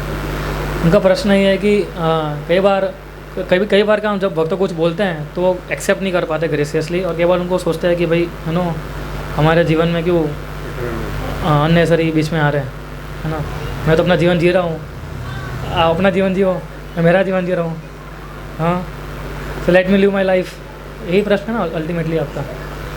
सो जैसे मैंने लेक्चर में एक पॉइंट बताया था कि हमें अपने आप को, मैंने पॉइंट एक्चुअली ये बताया था कि अगर भक्त भी देखते हैं ना सामने वाला कैसा रेसिप्रोकेट कर रहा है, जब वो उसको मालूम पड़ता है कि नहीं, अगर मैंने उसको कुछ बोला और he is not taking it in a correct way, तो वो ऑफेंसेस करेगा, तो भक्त वहाँ रुक जाते हैं, फिर वो बैरियर बन जाता है एक प्रकार का। इसलिए हमें भक्तों को दिखाना पड़ेगा सामने हमारे सीनियर्स को कि yes Prabhu, I am ready to accept whatever you will say to me. सबसे पहले तो कि आप जो भी आप बताना चाहते हैं उसके लिए मैं तैयार हूँ, आप बताइए मुझे, है ना। आप डांटिए मुझे, आप जितना चाहे उतना मेरी लाइफ में पूरे घुस जाइए ऐसे, है ना, मैं तैयार हूँ। तो एक ये कॉन्शियसनेस है हमारे। तो फिर क्या होता है, फिर मैत्रीपूर्ण तरीके से सीनियर और जूनियर्स के बीच में अच्छा एक रिलेशन बनता है, इवन इक्वल्स के बीच में भी रिलेशन बनता है अच्छे से, है ना। लेकिन अगर वो ये बैरियर बना देते हैं तो फिर कृपा किसको नहीं मिलेगी, भक्ति का नुकसान किसका हो रहा है, जो नहीं सुन रहा है उसका हो रहा है। मैंने कल ही तो बताया था, कल या परसों लेक्चर में, कि कृष्णा 3rd चैप्टर में बताते हैं ना कि भक्त वो रिस्क लेता है दूसरे के जीवन में इंटरफियर करने का, दूसरे के जीवन में इन्वॉल्व होने का। एक्चुअली रिस्की जॉब है ये। मान लो आज मैं हिरेन प्रभु कुछ बोलूँ, हिरेन प्रभु आप ये आपको ऐसा नहीं करना चाहिए था, वो बोलते हैं कि प्रभु एक काम करिए, आप अपना ब्रह्मचारी है ना, है ना, तो अपना जीवन देखिए, मैं गृहस्थ मेरा अपना जीवन देखूंगा। अगर वो ऐसा बोल दे, है ना, तो कितना मतलब वो हो जाता है, यानी वो तो अपना बैरियर बना रहे हैं, तो ये रिस्क मेरे लिए तो रिस्क हुआ ना एक प्रकार से ये। तो किसी को जब हम बोलते हैं ना तो रिस्क अंदर ऐसा लगता है कि ये सुनेगा कि नहीं सुनेगा, और इसलिए लव और ट्रस्ट जो मैंने बताया ना आपको अभी, वो डेवलप करना बहुत ज़रूरी हो जाता है ना।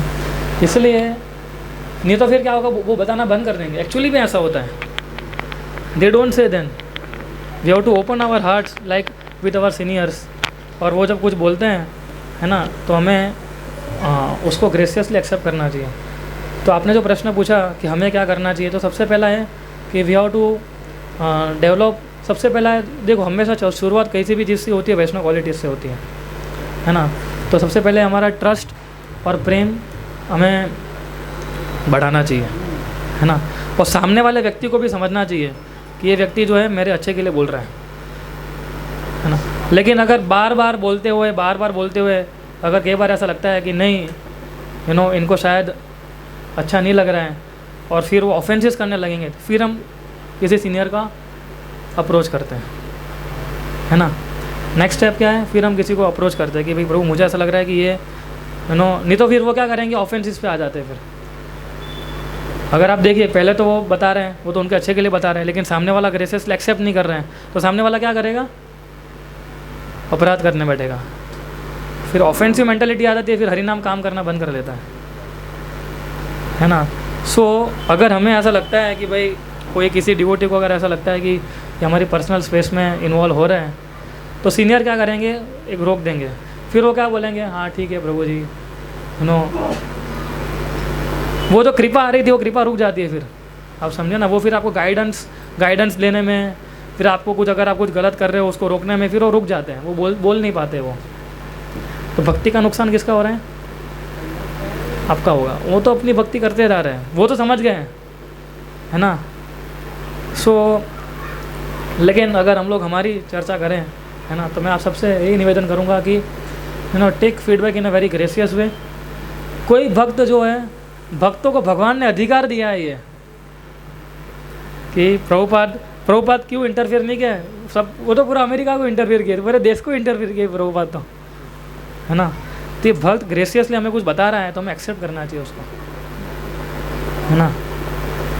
और डिवोटीज जानते हैं कैसे बोलना है, वो ऐसे कभी नहीं बोलेंगे रवीश प्रभु ये थोड़ी चलेगा ऐसा, ये तो ये तरीका है आपका व्यवहार करने का, सुधारो जल्दी, ऐसा नहीं बोलेंगे। हमेशा ऐसी विनम्रता से ही बोलेंगे वो भी कि रवीश प्रभु मुझे लग रहा है कि देखिए ये चीज़ें में आप थोड़ा, मुझे ऐसा लग रहा है आप ये चीज़ें बहुत अच्छी कर रहे हैं, लेकिन शायद इस चीज़ में आप थोड़ी लैकिंग है, तो अगर आप इसको इम्प्रूव करेंगे तो आप और अच्छे से कृष्ण की सेवा कर पाएंगे, है ना। आप अभी थोड़े भक्ति में ग्रो हो रहे हैं, अगर अभी आपने ये स्टेप नहीं लिया तो आगे जाके स्टेप लेना बहुत मुश्किल हो जाएगा। इतने अच्छे से तो बात करते हैं डिवोटीज, और इवन मैं तो बोलूँ अच्छे से ही बोलते भी नहीं, इवन झाड़ के ही बोलते हैं, तो भी हमें एक्सेप्ट करना चाहिए क्योंकि वो हमारे अच्छे के लिए है ना। राइट। दूसरा क्वेश्चन था, जैसे हम देखते हैं कि इनअटेंटिव चैंटिंग वो ऑफेंस है, तो उस तरह से क्या ये सोच सकते हैं कि inattentive hearing is also an offence. और दूसरा इनअटेंटिव चैंटिंग अगर हियरिंग ऑफेंस है तो उससे भी बड़ा ऑफेंस है बिल्कुल नहीं सुनना, लाइक ये भी इस तरह से देख सकते हैं। यस। सो ध्यान से नहीं सुनना, अगर आप ध्यान से नहीं सुनोगे तो आपके जीवन में अप्लाई कैसे कर पाओगे। हम कितनी नोट्स बनाते हैं, इतना मेहनत क्यों करते हैं, ताकि हम ध्यान से सुन सके। जब ज़रूरत पड़ेगी, जब हमारे जीवन में रिवर्सल सिचुएशन आती है तभी नोट्स काम में आती है। आज मेरे जीवन के अंदर भी कुछ ऐसा चीज़ें बनने लगती हैं क्योंकि माइंड सभी का डिस्टर्ब करता है। हम तो ऐसे थे नहीं कि एकदम सब ज्ञान लेके आए थे, है ना, और कुछ होगा नहीं। तो हम अटेंटिवली जब हियरिंग करते हैं, अटेंटिव हियरिंग का मतलब होता है कि मैंने बहुत पहले जब द्वारका में कैंप किया था आप लोगों को, उसमें 3 चीज़ें बताई थी मैंने, है ना। क्या फॉर्मूला था वो, किसी को याद है? रीडिंग और हियरिंग दोनों का ही फॉर्मूला है। क्या फॉर्मूला है? DUA, बताइए। D फॉर डिस्कवर, कि पहले देखिए जब आप सुना या पढ़ा उसमें क्या आपको नया क्या लगा, नया क्या सुनने को मिला, उसको लिखिए, फिर अंडरस्टैंड उसको समझने की कोशिश करिए, और फिर एप्लीकेशन है उसको अप्लाई कीजिए। सो इनअटेंटिव हियरिंग करना, जैसे लेक्चर चल रहा है और हम मोबाइल में मैसेज देख रहे हैं, जैसे लेक्चर चल रहा है और हमारा मन कहीं और है, लेक्चर चल रहा है और हम सो रहे हैं, दिस कम्स इनअटेंटिव हियरिंग। इसलिए कई बार भागवतम क्लास हमारे मंदिर में होता है तो कुछ भक्त नहीं खड़े होते हैं। तो क्यों खड़े होते हैं? क्योंकि नींद आती है उनको। और एक्चुअली कॉन्शियसनेस क्या होती है मालूम है? जब खड़े रहते हैं वो, तब हम इसलिए खड़े रहते हैं, कॉन्शियसनेस ये होती है कि वो भक्तों को प्रार्थना करते हैं कि डिवोटीज देखिए मेरी कंडीशन कैसी है ना, मेरे को भागवतम सुनने में बिल्कुल रुचि नहीं हो रही है, भागवतम सुनते सुनते मुझे नींद आ रही है, तो आप लोग मेरे पे कृपा कीजिए कि मेरे ही अंदर भागवतम सुनने की आपके जैसी रुचि उत्पन्न हुए। वो भक्त खड़ा होकर ये सोचता है, देखो मुझे तो नींद आ रही है, मतलब नींद आ रही है मतलब भागवतम सुनने में इच्छा ही नहीं हो रही है। तो नींद आना, मोबाइल को मंतरना या गॉसिपिंग करना, राइट, ये सब इनअटेंटिव हियरिंग में आता है। तो जो व्यक्ति इनअटेंटिव हियरिंग करता है तो वो भक्ति में आगे कैसे बढ़ पाएगा, क्योंकि सुना ही नहीं है। मैंने आपको बता, हियरिंग भी इतना इंपॉर्टेंट है चैंटिंग और रीडिंग है। हिम्मत समझिए कि चैंटिंग कर रहा हूँ मैं 64 माला करूँगा लेकिन रीडिंग हियरिंग नहीं करूँगा तो कुछ नहीं होगा। मैं केवल हियरिंग ही करूँगा, धब 8-9 घंटे, माला कितनी करूँगा, 5-6 माला कर दूँगा, चलेगा, तो भी नहीं काम करेगा। फिर चैंटिंग, हियरिंग, रीडिंग अगर वो ऐसा सोचेंगे कि नहीं मैं तो एकदम 10-12 घंटे पढ़ूँगा अभी, और एकदम और हियरिंग भी बिल्कुल, और ये चैंटिंग भी 0, तो भी नहीं काम करेगा। हियरिंग उतना ही इम्पोर्टेंट है हमारे लिए, इसलिए इनअटेंटिव हियरिंग नहीं करना। और आप देखिए हम सबके अंदर अनरसास है तो उसको एक्सेप्ट करना चाहिए। फिर हमें तब तक हम लोग हमारे अनरसास को एक्सेप्ट नहीं करेंगे तब तक कैसे बाहर निकलेंगे। मैं गुस्सा करता हूँ तो हाँ मैं करता हूँ, एक्सेप्ट करिए पहले तो, हाँ मेरा नेचर ऐसा है, तो अभी मैं इसको कैसे सुधार सकूँ। मेरे अंदर भौतिक आसक्तियाँ है, समय और तरह भी मैं उसको कंट्रोल नहीं कर पा रहा हूँ। तो अगर कोई भक्त हमें आके बोलता है, जैसे उन्होंने पहला प्रश्न पूछा ना कि प्रभु मुझे लग रहा है कि आपको आपके अंदर ये आसक्ति कुछ ज़्यादा ही मात्रा पे दिखने को मिल रही है, थोड़ा आप इसको कम कैसे कर सकते हैं आप, ये करेंगे तो कम हो जाएगी। तो हमें उस भक्त का कृतज्ञ होना चाहिए कि नहीं होना चाहिए कि हाँ थैंक यू कृष्णा। कृष्णा थोड़ी आपको बोलने आएंगे सपने में, है ना, सीधे में आपको सपने में कृष्णा बोलने आएंगे। कृष्णा बोलना कैसे बोलेंगे, भक्तों के माध्यम से ही बोलेंगे, ये माइक से ही बोलेंगे, है ना। सो इनअटेंटिव हियरिंग, इनअटेंटिव रीडिंग भी नहीं करना चाहिए हमें, तो ऑफेंस है वो भी एक प्रकार का। यस आपने बताया प्रेम और श्रद्धा, ट्रस्ट, तो उसको जैसे हम देखिए श्रद्धा से प्रेम तक जो आए हैं, तो उसी तरह से कि फर्स्ट जो 2 पिलर है, बिगिनिंग श्रद्धा से अंतिम प्रेम है, can we see like that? ओ नहीं, हाँ अच्छा प्रश्न पूछा आपने डाउट क्लियर करने के लिए। एक्चुअली ये वो जो है ना श्रद्धा और ये सारी चीज़ जो है भक्ति की, कृष्णा के रिलेटेड, और उस प्रकार से हमें बताई गई कृष्ण के प्रति और कैसे हम प्रेम बढ़ा सकते हैं।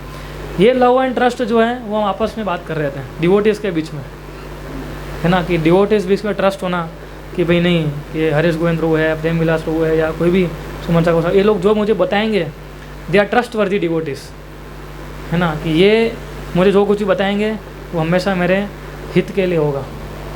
तो पहले ट्रस्ट आएगा इस प्रकार से, और फिर जब वो फॉलो करेंगे ना फिर वो प्रेम में परिवर्तित होता है।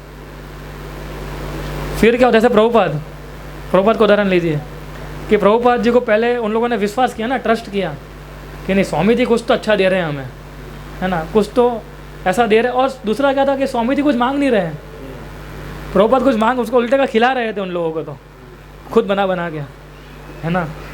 और फिर वो ट्रस्ट प्रेम में कैसे डेवलप हुआ, फिर वो प्रभुपाद के लिए अपना जान देने के लिए भी तैयार थे, है ना। प्रभुपाद ने बोला कि ट्रेन से कूद जाओ तो कूद जाएंगे वो लोग, ये प्रेम है। यमुना माता जी कैसे कर रही थी ना, वो ट्रेन में बोले खाना अगर राइस बनाने नहीं मैं कूद जाऊंगी अभी, और वो सही में कूद जाती अगर नहीं बनाने दिया तो होता तो ये प्रेम कैसे डेवलप हुआ, क्योंकि उनको प्रभुपाद के प्रति इतना ट्रस्ट था, उनको मालूम था कि प्रभुपाद के कारण हमारा जीवन कितना चेंज हुआ है। इवन मैं एक मेमोरीज पढ़ रहा था, मेमोरीज बुक किताब में एक बता रहे थे कि we never what the hell of life we are living, हम कितना नरक जैसी ज़िंदगी जी रहे थे और ये प्रभुपाद ने हमें बाहर निकाला है ऐसा। और इसलिए आज हम प्रभुपाद के लिए कुछ भी करने को तैयार होते थे। हर एक प्रभुपाद डिसाइपल प्रभुपाद को कुछ भी करने के लिए तैयार था, और वैसे हमारे गुरु महाराज के लिए होना चाहिए, क्योंकि उन्होंने हमको निकाला है बाहर। तो जब तक गुरु के आदेश और उपदेश हम लोग हृदय में ऐसा फिट नहीं कर देंगे तब तक हम लोग, है ना, ये ट्रस्ट बढ़ेगा नहीं हमारा। सो लव एंड ट्रस्ट जो है डेट शुड बिकम डिवोटीज, इनसे हमारे बीच में होना चाहिए ऐसा कि नहीं ये ट्रस्ट वर्दी डिवोटीज। देखिए अंदर से सबके अंदर होते हैं, लेकिन अगर उनके इंटेंशन सही होते हैं भक्त के, तो हमें इंटेंशन देखना है। एक्शन किसकी देखनी है, खुद की देखनी चाहिए, इंटेंशन सामने वाले के देखने चाहिए हमें। So we have to develop that trust in devotees, फिर वो प्रेम में परिवर्तित होता है, फिर आसान हो जाता है। जैसे मेरे जो सीनियर्स हैं उन्होंने इतना प्रेम दिया, उतना ट्रस्ट दिया, तो आज मैं नहीं करूँगा। आज वो खाली मुझे फ़ोन करके बोलेंगे कि हरीश गोविंद प्रभु, आज विष्णु एक फ़ोन करके मुझे अगर मान लीजिए बोलते हैं कि हरीश गोविंद एक सेवाएं करनी है, तो मैं नहीं करूँगा, 100% करूँगा, सब कुछ छोड़ के करूँगा मैं। क्यों? क्योंकि उन्होंने ये सो मैनी उन्होंने इतना समय दिया है हम जैसों को ऊपर लाने के लिए, right Prabhu? If you can add something if you want. एक पॉइंट जो बताएगा रिकॉर्डिंग, रिकॉर्डिंग जो कर रहा है वो दो पर्पज़ के लिए है। एक, किसी कोई कारण से मिस हो गया तो वो सुन सकता है, दूसरा कोई फिर से सुनना चाहता है उसके लिए। तो हम कभी कभी हम सोचते हैं कि रिकॉर्डिंग दोबारा नहीं सुन राइट, दो पर्पज़ के लिए है। अगर आप इमरजेंसी मिस हो गया उसके लिए, और दूसरी बार सुनना चाहते हैं उसके लिए। दूसरी बार सुनना ही चाहिए हमें एक्चुअली, क्योंकि मैं देख रहा हूँ कोई नोट्स तो बना ही नहीं रहा है बहुत कम लोग नोट्स बना रहे हैं, तो दूसरे को सुनना चाहिए और उसकी नोट्स बनानी चाहिए। ये नोट्स बहुत काम में आएगी। I tell you, reversal situation हमारे जीवन में हमेशा आती है, और तब ये नोट्स ही हमारा रे ऑफ होप होती है ना, कि तब हम रिफ्लेक्ट कर पाते हैं, अच्छा ये पॉइंट था, ये पॉइंट था, ये पॉइंट था, इस प्रकार से। और जब हम चैंटिंग करते हैं, जब हम जपा करते हैं, और जब कष्ट होता है हमें, तो ये नोट्स हमें बार बार रिमाइंड कराती है हमें मन में, राइट। तो प्रेम विलास ने दोनों ही बहुत अच्छे प्रश्न पूछे थे तीनों दिन, तो उसको फॉलो कीजिए। तो ग्रेसियस सबसे पहला था, जो डिवोटीज को मैं बताते उसको ग्रेसियसली एक्सेप्ट कीजिए, बैरियर मत बनाइए। अगर बैरियर बन जाएगा ना एक प्रकार से, तो फिर वो प्रेम देंगे नहीं, वो प्रेम जो मिल रहा था वो मिलेगा नहीं। आज हमारे जो सीनियर्स है, वैष्णव महाराज है या विश्वरूप प्रभु है, ये सब हमारे सीनियर्स हैं, अगर वो हमें कुछ बोल भी रहे हैं तो किसके लिए बोल रहे हैं? हमारे अच्छे के लिए तो बोल रहे हैं, है ना। और फिर ऐसा भी नहीं होना चाहिए एकदम रूठ जाना, प्रभु जी और बोल दिया मेरे को, तो भी वो बैरियर बन जाता है। फिर वो सोचते हैं कि यार इसको इतना बोल दिया, अगर ऐसा हो गया तो ज़्यादा बोल दिया तो शायद भक्ति छोड़ के ना चला जाए है ना। सो ये भी हमें नहीं करना चाहिए ऐसा, है ना। हमें एकदम एक्टिव हो गए हैं इसलिए, और ये सब आसान नहीं है करना, उसके लिए क्या बहुत साधना की ज़रूरत पड़ती है। चैंटिंग प्रॉपरली होगा, रीडिंग हियरिंग प्रॉपर, इसलिए ओपन माइंड होगा हमारा सबसे पहले, तो तब जाके ये सारी चीज़ें होती है, वरना नहीं हो पाएगी, वरना हम भी आउट हो जाएंगे एक दिन। विकेट गिरना आसान है, भक्ति में आगे बढ़ने के बाद भी गिर सकती है अगर ध्यान से है। इसलिए मैंने एक लेक्चर में बताया था, हम रेजर की एज पे चल रहे हैं, हमारा जीवन कैसा है, रेजर की एज पे। थोड़ा सा भी ऊपर नीचे किया तो हम आउट हो जाएंगे, और माया तो खड़ी है आपको हिलाने के लिए ऐसा, ठीक है। किसी का और एक प्रश्न दे सकते, फिर हम एंड कर सकते हैं इसको।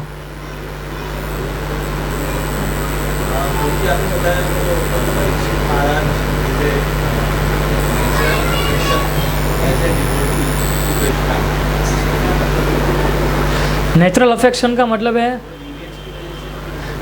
नहीं, नेचुरल अफेक्शन का मतलब है कि वो हर एक चीज़ जो थी वो कृष्ण को सेंटर में रखते हुए कर रहे थे। Everything what ever Parikshit Maharaj was doing, he was keeping Krishna and devotees in centre.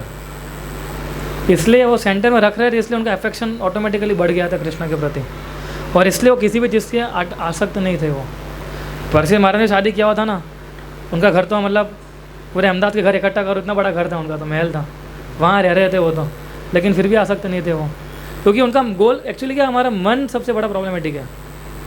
अगर हम मन से सोचेंगे ना कि देखो मैंने कितना बड़ा बंगला लिया है इतनी मेहनत से, हाँ मेरे पास 6-7 गाड़ियाँ हैं अलग अलग कंपनीज़ की, तो फंस जाएंगे। लेकिन अगर हम सोचेंगे कि अगर आप ये सोचेंगे कि मुझे इतना बड़ा घर दिया है कृष्ण ने, मैं इसको कैसे कृष्ण की सेवा में लगा सकता हूँ, मुझे गाड़ी दी है, मैं कैसे कृष्ण की सेवा में लगा सकता हूँ इसको, तो खाली माइंड ही तो चेंज करना है। फिर वो भले वो सब कुछ है, लेकिन फिर भी उससे आसक्त नहीं है। वो चीज़ चली भी जाएगी ना, तभी हम दुख नहीं होगा, फिर ऐसा होना चाहिए। आज हमारे पास सब कुछ है, कल उठ के चला भी जाए, जैसे प्रभुपाद, सब कुछ था उनके पास, एक झटके में सब कुछ चला गया, लेकिन प्रभुपाद इफेक्ट हुए थे नहीं होते, क्योंकि प्रभुपाद के जीवन में सेंटर में कौन था, कृष्णा था। तो परीक्षित महाराज अफेक्शन जो था वो इस प्रकार से था, कंपैशन एंड मर्सी, ये दो चीज़ थी। हालांकि ये दो चीज़ एकदम सिमिलर है एक प्रकार से देखने जाओ तो, कंपैशन दया और मर्सी यानी कृपा, क्योंकि वो राजा थे इसलिए कृपा देनी भी ज़रूरी थी। तो अपने जो जीव, दूसरे जो जीव थे उनको कृपा दे रहे थे वो, अपने राज्य में जो लोग थे उनको, और दया भी दिखा रहे थे उनको। तो कंपैशन एंड मर्सी, उससे अफेक्शन उनको डेवलप हुआ कृष्णा के प्रति। इसलिए हमारा भी कंपैशन होना चाहिए डिवोटीज के प्रति। हम एकदम हार्ड हार्टेड नहीं बन सकते भक्तों के साथ, है ना। भक्तों के साथ हार्ड हार्टेड नहीं बनना चाहिए हमें, है ना। अगर कुछ तो भी हमें अफेक्शन मोड पे हम आ पाएंगे। तो कि कृष्ण उनके डिवोटीज को प्रेम करते हैं, आपको प्रेम नहीं करते हैं वो। कृष्ण सबसे ज़्यादा प्रेम किसको करते हैं? अपने भक्तों को करते हैं। कृष्ण को अगर आप कुछ गलत शब्द यूज़ कर लोगे ना तो माफ़ भी कर देंगे आपको, चलिए कि चलो चलेगा। किसी भक्त को अगर आपने कुछ किया तो कृष्णा फिर टॉलरेट नहीं करते हैं, है ना। सो इसलिए उनका नेचुरल अफेक्शन था, और इसलिए अफेक्शन जो है वर्ड बहुत इंपॉर्टेंट है, जिससे हम सारे अटैचमेंट से मुक्त हो सकते हैं। अफेक्शन कैसे बढ़ेगा? यही हियरिंग, चैंटिंग, रीडिंग, भक्तों का संग, ठीक है। बोल दीजिए रविश रो। ये कभी बीच में प्रभु जी मिले थे, वो बोल रहे थे कि वर्शिप काम की पूजा करनी है। मेरे भगवान की पूजा करते हो ठीक है, लेकिन काम की करनी है, आवश्यकता है उसकी, work is worship. You want to answer? नहीं दे सकते, मैं बहुत आंसर दे चुका इसलिए। माइक तो आ जाएगा। सो वर्क की वर्शिप तो हमने तो आपको पहले से बता दिया, वर्क की वर्शिप नहीं होता है। वर्क को वर्शिप बनाना चाहिए हमें। जब वर्क वर्शिप कब बनता है? जब हम हर एक चीज़ ये सोच के करेंगे कि मेरे पास जो धन आएगा कृष्ण के सेवा में लगाऊंगा, जो धन आएगा मैं भक्तों के सेवा में लगाऊंगा, फिर वर्क की वर्शिप है ना। फिर अब वर्शिप, फिर आप उस वर्क, लेकिन उसका मतलब ये नहीं कि फिर वर्क करते जाओ, है ना। सो वर्क की वर्शिप जो है ये टर्मिनोलॉजी हमारी नहीं है ना। ये जो काम करते बाहर हम लोग, वो वर्शिप कैसे हो सकता है? वर्शिप केवल एक ही हो सकती है, वो है कृष्णा की, दैट्स इट। अगर आप उसके अंदर भी आप देखो, अगर आप ये सोचते हो ना कि मैं कृष्णों को सेंटर में रखते हुए 13 घंटे काम करूँगा, मैं किस लिए काम कर रहा हूँ? बोले प्रभु जी अच्छा पैसा, 13 घंटे काम का अच्छा पैसा आएगा तो मैं और अच्छा डोनेशन दे सकता हूँ, या मैं अच्छे से मेरा अपना जीवन गुजार सकता हूँ यात्रा में और उस प्रकार से, तो भी वो एक प्रकार से वो गलत है। जितना ज़रूरी उतना काम कीजिए, बाकी का सेवा हमें भक्तों के संग में और उसमें देना चाहिए, है ना। तो काम करना ज़रूरी है, लेकिन काम की पूजा करना ज़रूरी नहीं है। पूजा में किसकी करनी है? कृष्णा की करनी है। पूजा केवल हम कृष्णा की कर सकते हैं और किसी की नहीं कर सकते, ना। और ये मत सोचिए, कभी भी हमें नहीं सोचना चाहिए कि मैं इतना धन कमाऊंगा, थोड़ा 2 घंटे एक्स्ट्रा काम कर लूँगा और इतना धन कमाऊंगा तो मैं अच्छे से भक्ति कर पाऊँगा।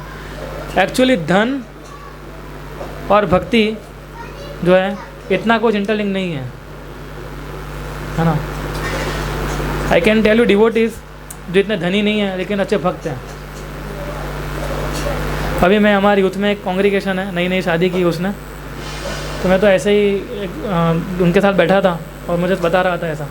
वो बोले कि प्रभु बहुत प्रॉब्लम होती है क्योंकि धन नहीं है इतना और ऐसा। तो मैंने उनको बताया कि एक प्रकार से वहम है। आपको चैंटिंग करने के लिए पैसे की ज़रूरत है, रीडिंग करने के लिए पैसे की ज़रूरत है। आप अपना फैमिली मेंटेन कर सको उतना अगर आप धन कमा सकते हो, then it is good enough, उतना काफ़ी है आगे भक्ति में जीवन आगे बढ़ाने के लिए। आप धाम में जा सको भगवान के, ठीक है, अपना परिवार को मेंटेन कर सको, इतना कमा लो तो क्या ज़रूरत है फिर ज़्यादा करने की। हमें ज़्यादा बचता तो कृष्ण को दीजिए, फिर कृष्ण आपको और ज़्यादा देंगे, और वही ज़्यादा कृष्ण को दीजिए, कृष्ण और आपको 3 गुना बना के देंगे आपको, है ना। इसलिए simple living high thinking Prabhupada ji ने ऐसे ही तो नहीं बोला है, सादा जीवन और उच्च विचार। तो सादा जीवन आएगा तो उच्च विचार आएगा, सादा जीवन नहीं आएगा तो उच्च विचार कहाँ से आएगा। सो वर्क इज वर्शिप नहीं है, वर्शिप किसकी है? कृष्णा की। और दूसरा मैं जो बताया आपको कि काम भी इतना नहीं करना चाहिए कि भाई ये सोचते हुए कि मैं इतना धन कमा लूँगा। हाँ, अगर आपको 1 घंटे काम करने में थोड़ा आपको ऐसा वो आपको देखना पड़ता है हमें, है ना, कि कम काम करने को अगर ज़्यादा पैसा मिल रहा है और मैं उसको ज़्यादा रिलैक्स होकर मैं अपना कार्य करता हूँ, वो अलग बात है वो। लेकिन हर किसी को ऐसा मौका नहीं मिलता है अभी, है ना। तो हम लोग प्लान बनाते हैं लेकिन अल्टीमेटली प्लान किसका काम करता है? कृष्ण का प्लान करता है। इसलिए मैं ज़्यादा अगर प्लान बनाए 1 बार फेल हो गए, 2 बार फेल हो गए, 3 बार फेल हो गए, 4 बार फेल हो गए, तो फिर समझ जाना चाहिए कृष्णा का कुछ और प्लान है ना। ठीक है, तो हम लोग प्रसाद लेते हैं। Thank you very much. Shri Ram प्रभु कहाँ हैं? श्री राम प्रभु